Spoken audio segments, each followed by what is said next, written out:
سیدی یہ ارشاد فرمائیے گا کہ جیسے کہ آپ ملاحظہ فرما رہے ہیں فوٹیجیز کے اندر کہ بعض اوقات نشانی لگانے کے لیے کانوں میں جو ہے وہ سوراخ کر کے ٹیگ لگایا جاتا ہے جس میں نمبرنگ ہوتی ہے نا علامات کے طور پر، کیا اس طرح کان میں سوراخ کرنا جائز ہے؟ جی، نمبرنگ لگاتے ہیں اور اس کے لیے سوراخ. جی بسم اللہ الرحمن الرحیم. معمولی جو سوراخ ہوتا ہے اس کی وجہ سے قربانی پر کوئی فرق نہیں پڑتا، اور نشانی کے لیے یہ نبی پاک صلی اللہ تعالیٰ علیہ وآلہ وسلم سے بھی جانور کے کان وغیرہ کو داغنا یہ ثابت ہے، اور صحیح حدیثوں کے اندر موجود ہے. حضرت انس رضی اللہ تعالیٰ عنہ اپنے بھائی کو لے کر جب گھٹی دلوانے نبی پاک صلی اللہ علیہ وسلم کی بارگاہ میں حاضر ہوئے تو آپ صلی اللہ تعالیٰ علیہ وآلہ وسلم اس وقت جو صدقے کے جانور تھے، اونٹ تھے، ان کو داغ ہی لگا رہے تھے.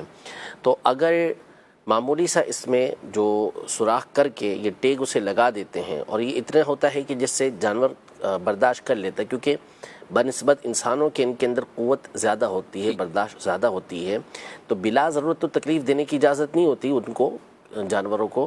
لیکن اب یہ جو ٹیگ لگانے کے لیے تھوڑی سی تکلیف ہوتی ہے، اتنے کی شریعت مطہرہ نے اجازت دی ہوئی ہے.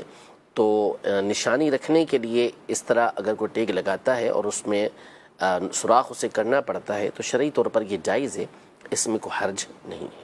ٹھیک ہے. اچھا، ایک سوراخ کرنا، ایک ہے باقاعدہ داغنا، کوئی کھال پر داغتے ہیں جیسے کچھ نہ کچھ ایسا. وہ دیکھیں ماہرین اس کے لیے چاہیے ہوتے ہیں. جیسے تو نبی پاک صلی اللہ تعالیٰ علیہ وآلہ وسلم سے یہ ثابت ہے، جیسا کہ ابھی میں نے عرض کیا، وہ داغنا ہی ہوتا ہے، داغ کر ہی نشانی لگائی جاتی تھی.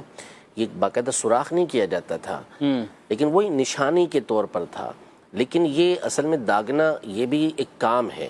جیسے اشعار ایک طریقہ کار ہوتا تھا حج کے اندر کے، جس جانور کو بھیجا جا رہا ہوتا تھا تو اس پر باقاعدہ اس کے کوہان پہ کٹ لگاتے تھے، اور پھر اس کا مل دیتے تھے. وہ نشانی ہوتی تھی کہ یہ حج کا جانور جا رہا ہے.